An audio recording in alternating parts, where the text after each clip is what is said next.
sekarang kita akan memasuki topik yang ketiga, yaitu mengenai ketimpangan distribusi, artinya ketimpangan di sektor pertanian rakyat, ketimpangan di antara masyarakat petani itu sendiri, khususnya berlangsung selama 2 dekade era reformasi. Ya.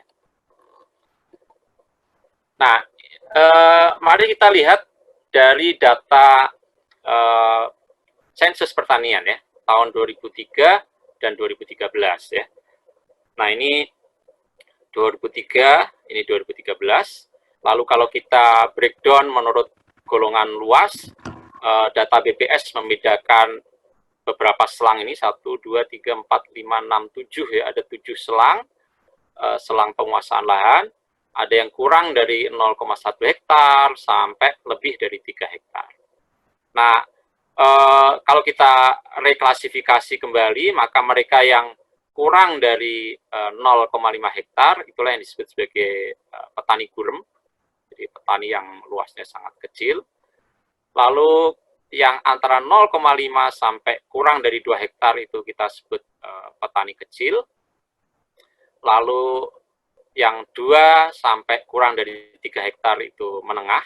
Nah, ini kurang 2 ini kan ukuran minimum penguasaan lahan yang diidealkan ya oleh Undang-Undang Land Reform ya. Makanya kenapa Land Reform itu mengandekan semua petani itu bisa punya 2 hektar.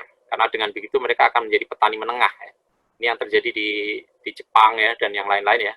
Diciptakan kelas petani menengah. Yang ini diupayakan tidak ada lagi gitu ya. Semuanya menjadi ke sini gitu ya. Lalu yang di atas 3 hektar kita bisa sebut petani kaya. Nah, ini jumlahnya dan ini persentasenya pada tahun 2003, lalu pada tahun 2013 seperti ini. Nah, kalau kita perbandingkan kecenderungan perubahan dari 2003 ke 2013, ada satu kenyataan yang sangat mengagetkan ya. Ternyata pada petani gurem ini ya, itu terjadi penurunan jumlah petani, rumah tangga petani yang jumlahnya sangat fantastis ya. 5 juta lebih petani itu keluar dari sektor pertanian. Itu artinya pada kelompok gurem ini terjadi pertumbuhan minus 26,15% ya. Dan ini terutama terjadi pada yang paling kecil ini 0,1 ini kan sudah sangat tidak efisien sehingga wajar saja 5 juta lebih ini keluar ya dari situ. Dulu jumlahnya 9 juta lebih, sekarang tinggal 4 juta lebih sehingga minus ini. Ini artinya pertumbuhan negatifnya lebih dari separuhnya. Nah, yang juga menarik adalah jadi kalau itu hilang maka ini sebetulnya kita bisa sebut gejala de-peasantization ya. Berkurangnya petani itu. Pertanyaannya adalah kemana mereka pergi setelah keluar dari pertanian? Ya. Apakah sektor non-pertanian di desa itu bisa menampung mereka seperti nujumannya Bank Dunia? Ternyata tidak juga kan ya. Lalu apakah sektor di kota dapat menampung mereka? Ternyata juga tidak, karena ya yang sebagian besar terjadi pada golongan 5 juta ini, mereka hanya pindah miskin saja. Dari semula mereka tinggal di desa menjadi tinggal di kota.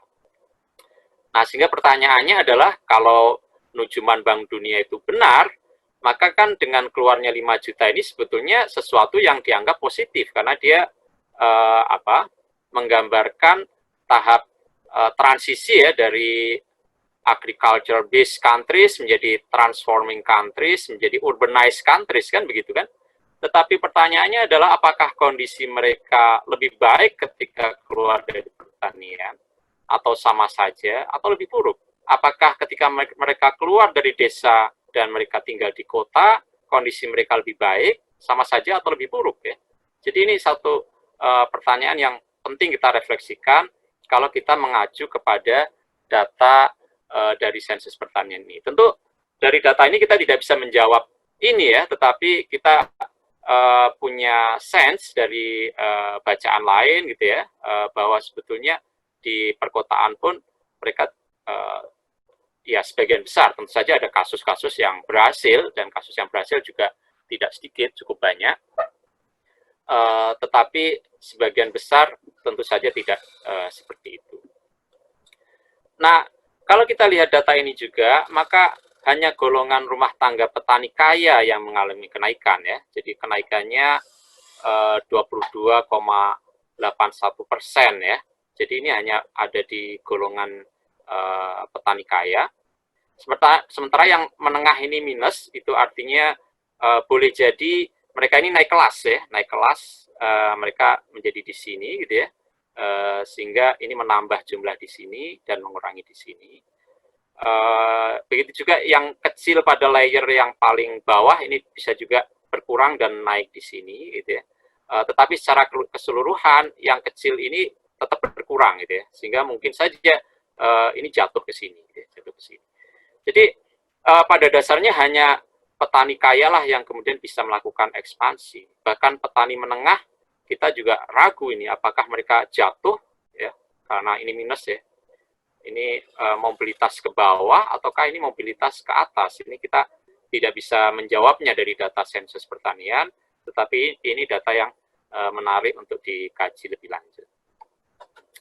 Nah, itu dari sisi jumlah rumah tangga petaninya ya. Sekarang bagaimana kalau kita melihat kondisi penguasaan lahannya ya. Nah, ini kalau kita perhatikan di tahun 2013, ini adalah golongan petaninya, ini kita sudah sederhanakan ya, dari 7 selang menjadi 4 selang, gurem, kecil, menengah, dan kaya. Ini jumlah rumah tangga petaninya, lalu luas lahannya di sini ya. Nah, di sini kita bisa melihat bahwa jumlah petani gurem itu masih cukup besar, lebih dari separuh populasi rumah tangga petani. Ya. Mereka jumlahnya 55,95% ya. Tetapi lahan yang dikuasai total ya, total yang dikuasai oleh seluruh 55,95% itu hanya 11,94%. Jadi jumlahnya banyak, tetapi yang dikuasai sangat sedikit, sehingga rata-rata penguasaannya 0,18. Yang kecil juga begitu, jumlahnya cukup besar, 31,68%. Dengan luas lahan sudah agak lebih besar ya, sehingga rata-ratanya juga lebih baik 0,91%. Nah, kalau yang menengah kita bisa lihat jumlahnya sangat kecil 6,21, tetapi yang dikuasai relatif besar ya. Total lahan yang dikuasai 15,8, sehingga rata-rata yang dikuasai 2 hektar lebih gitu ya. Dan yang di atas sekali, petani kaya, jumlah mereka juga sangat kecil. Dan kita lihat di sini proporsi luas lahan mereka paling besar ya, 38,49%. Sehingga rata-rata yang mereka kuasai adalah 5,37 hektar. Jadi di sini Anda bisa bayangkan bagaimana ketimpangan agraria itu terjadi. Nah, kalau kita buat patokan threshold-nya itu ya, threshold-nya itu 2 hektar, seperti amanatnya Undang-Undang Land Reform, maka petani-petani yang kurang dari 2 hektar, lahannya kurang dari 2 hektar, itu 87,63%. Jadi Anda bisa bayangkan nih, 87,63% itu petani lahannya kurang dari 2 hektar. Total lahan yang mereka kuasai, ya di bawah separuh dari total luasan lahan ya. Jadi 45,71%, sehingga rata-rata yang mereka kuasai hanya 0,45. Sementara yang memiliki di atas 2 hektar, ya, itu jumlah mereka hanya 12,37%, sementara total luas lahan itu lebih dari separuh total luas lahan pertanian di Indonesia itu dikuasai oleh hanya 12,37%, ya, sehingga rata-rata mereka 3,77. Jadi di sini Anda bisa bayangkan bagaimana struktur ketimpangan yang terjadi di internal sektor usaha tani rakyat itu.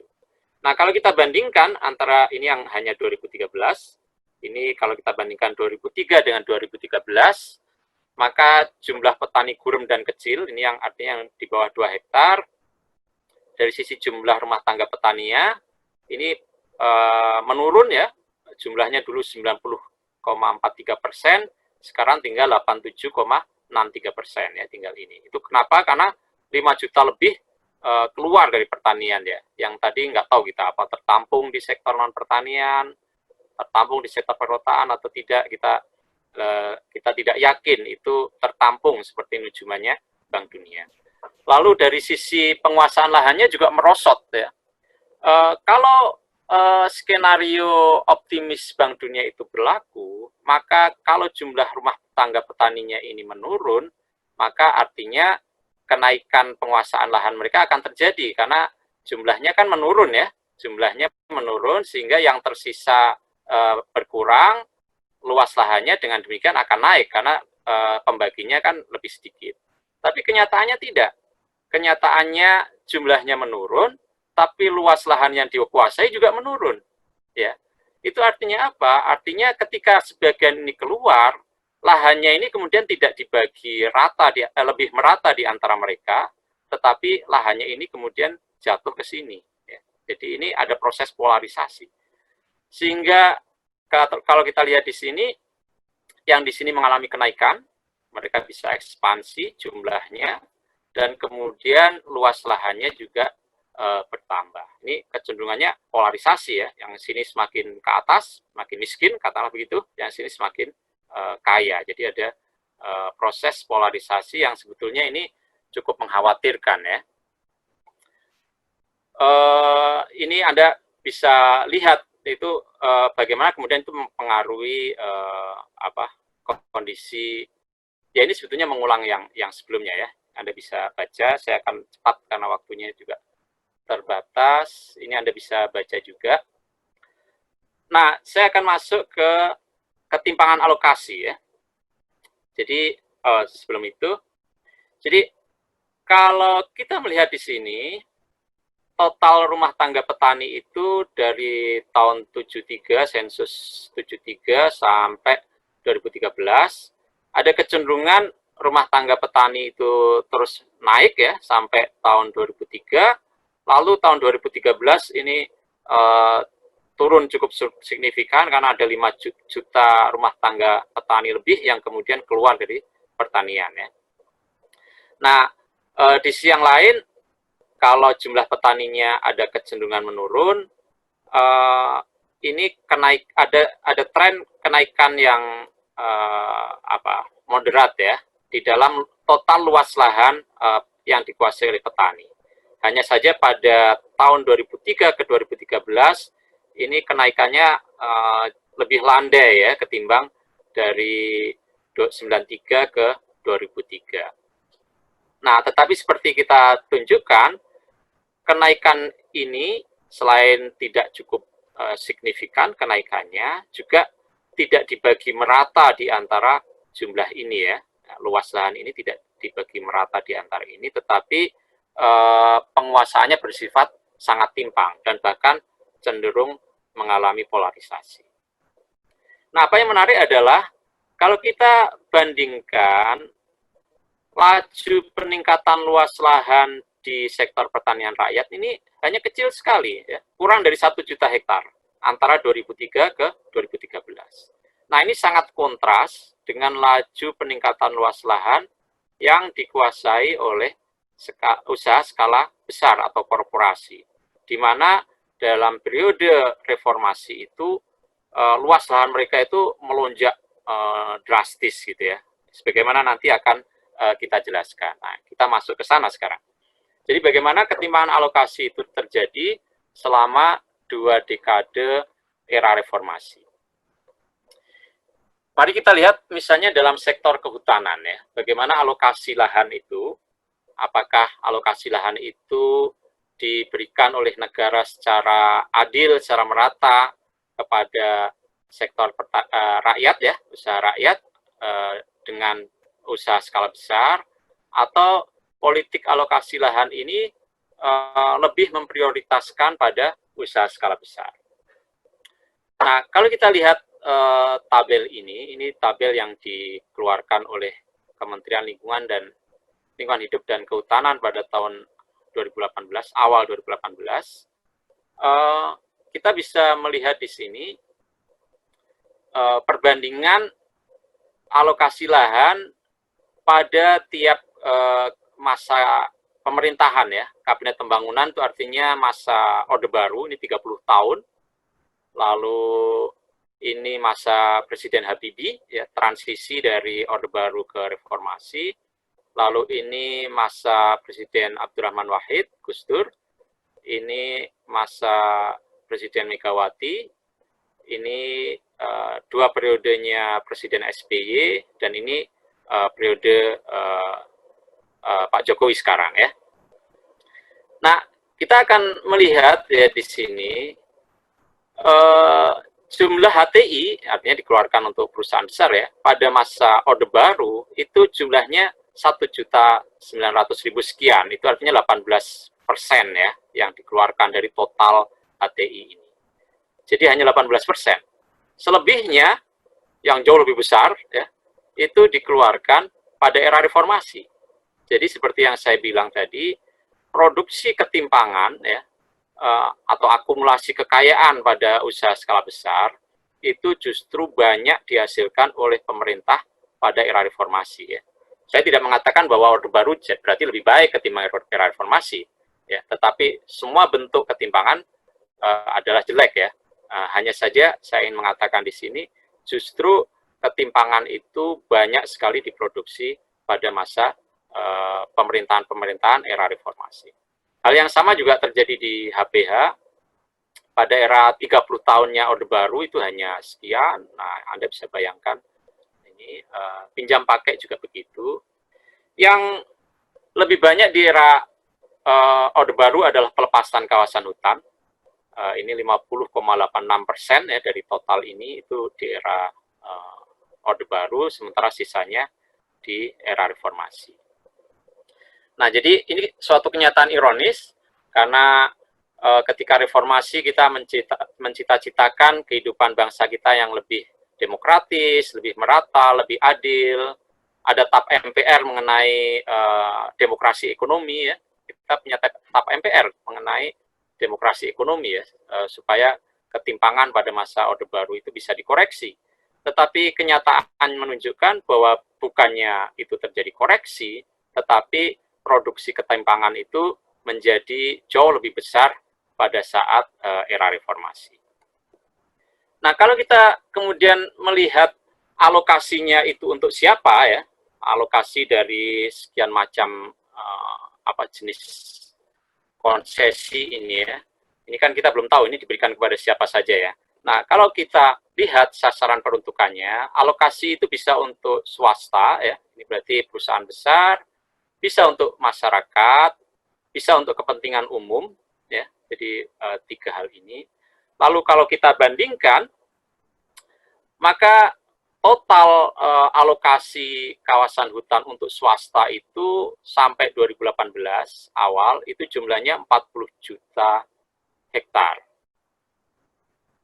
Dan itu artinya 40 juta ini dibandingkan dengan total seluruh alokasi, dia presentasinya adalah 95,76%. Jadi Anda bisa bayangkan, hampir 100% dari seluruh alokasi di kawasan hutan itu diberikan kepada sektor swasta. Sementara untuk masyarakat hanya mendapatkan remah-remah yang sangat kecil, yaitu 4,14%. Untuk kepentingan umum bahkan cuma 0,10% ya. Jadi Anda bisa membayangkan betapa parahnya sebetulnya ketimpangan alokasi di dalam kawasan hutan. Sebagai contoh misalnya ini ya, HPH dan HTI ini untuk swasta, lalu perhutanan sosial ini untuk masyarakat.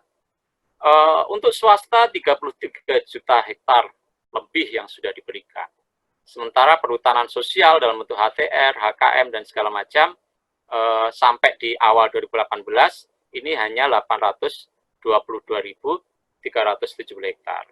Angka ini tentu sekarang sudah bertambah karena sejak era Pak Jokowi dipercepat ya perhutanan sosial itu, tetapi tetap saja presentasenya akan jauh lebih dominan yang di sini. Ini sekedar satu ilustrasi untuk menunjukkan bagaimana ketimpangan alokasi ya antar sektor itu terjadi di kawasan hutan.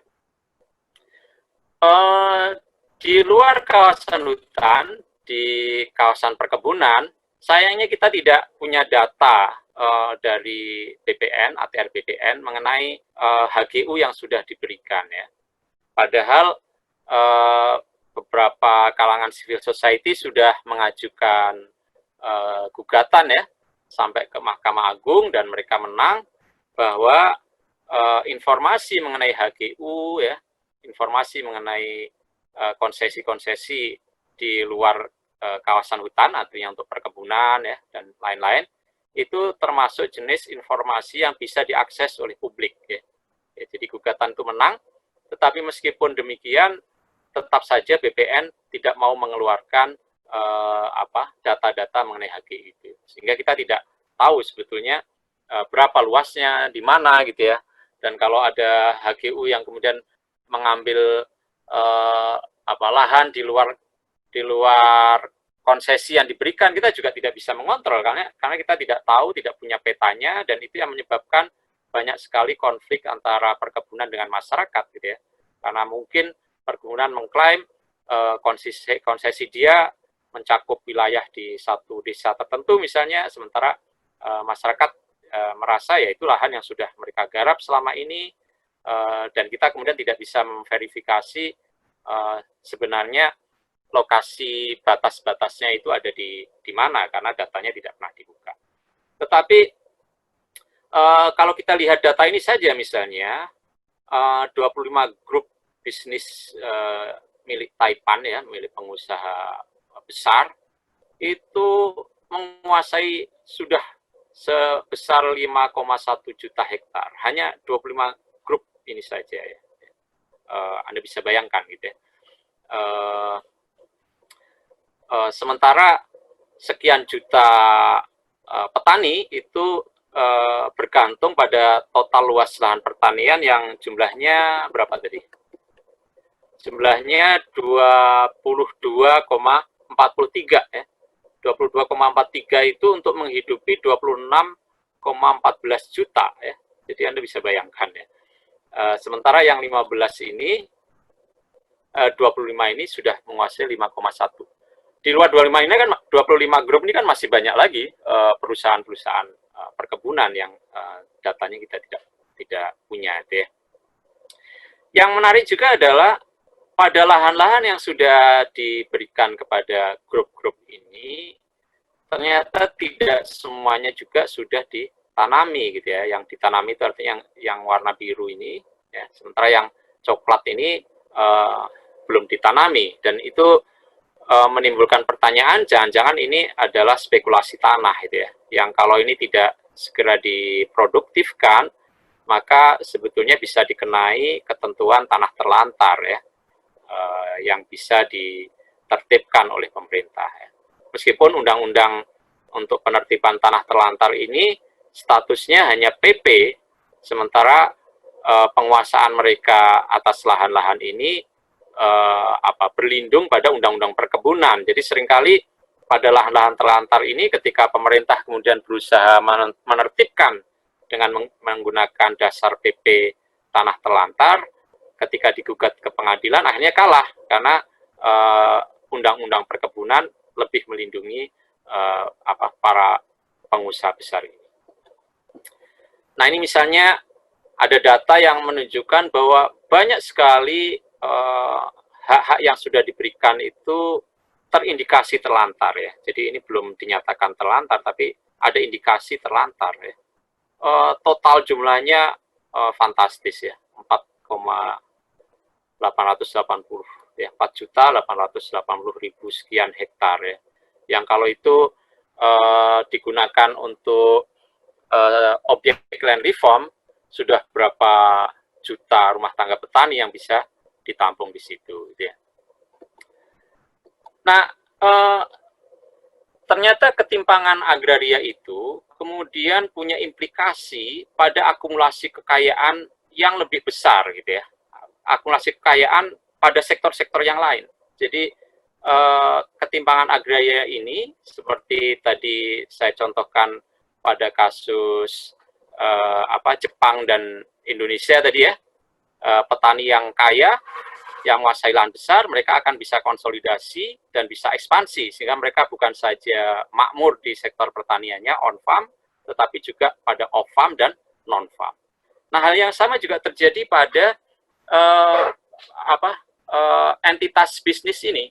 Jadi misalnya ya, entitas bisnis ini, perusahaan-perusahaan besar ini, menurut data yang disampaikan oleh Ketua BPN pada waktu itu, Joy Winoto tahun 2007, beliau menyatakan 56% aset nasional yang terkait tanah, ya, untuk perkebunan, untuk kehutanan, tambang, macam-macam, ya. Tapi sebagian besar ini lahan perkebunan, ya, karena beliau kan Ketua BPN, jadi hanya bisa bicara mengenai perkebunan, ya. Tetapi kalau ini ditambahkan dengan data kehutanan, seperti yang saya tunjukkan tadi, ini 90-an% lebih, gitu ya. Jadi kan, nah ini hanya yang kaitannya dengan perkebunan saja sudah 56% lebih, hanya dikuasai oleh 0,2% populasi.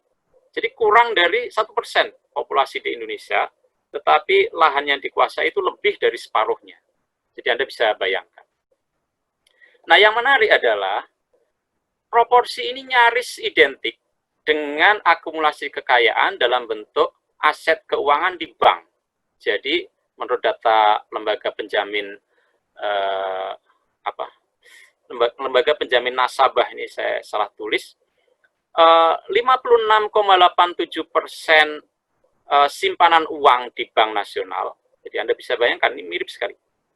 Itu dikuasai oleh hanya 0,11% pemilik rekening gendut, ya. Artinya rekening gendut itu rekening yang simpanannya di atas 2 miliar. Jumlahnya hampir sama, 0,2, 0,11. Ya, 56, 56.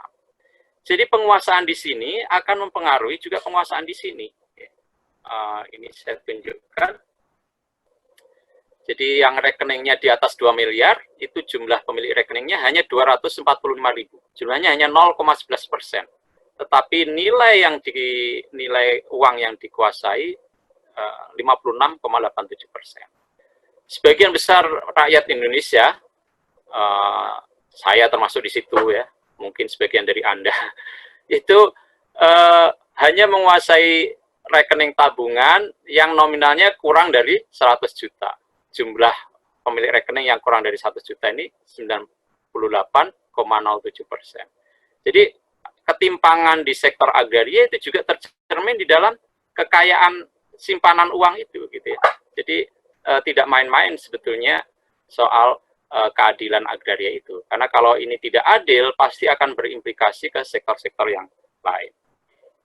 Nah, ini misalnya ya, 48 grup konglomerasi itu menguasai data 2017 5,9 triliun total aset, dan ini artinya 66,96% dari seluruh total aset yang ada di Indonesia. Hanya 48 grup. Ya. Jadi itu menunjukkan betapa timpangnya. Nah, karena itu tidak aneh kalau ada laporan dari lembaga peneliti di Swiss ya, yang menempatkan Indonesia itu di dalam peringkat keempat negara paling timpang di dunia. Ya. Setelah Thailand, Rusia, Cina, dan Indonesia itu negara yang ketimpangannya nomor 4 sedunia. Di mana 1% penduduk, ya 1% penduduk itu menguasai kekayaan nasional itu hampir separuhnya, 45,4%. Kekayaan nasional ini sudah macam-macam ya, ada industri, ada perdagangan, ada pertanian, kehutanan, dan segala macam. Kalau di total, hampir separuh kekayaan nasional itu hanya dikuasai oleh 1% penduduk terkaya Indonesia. Ya. Jadi betapa timpangnya gitu ya, seperti itu.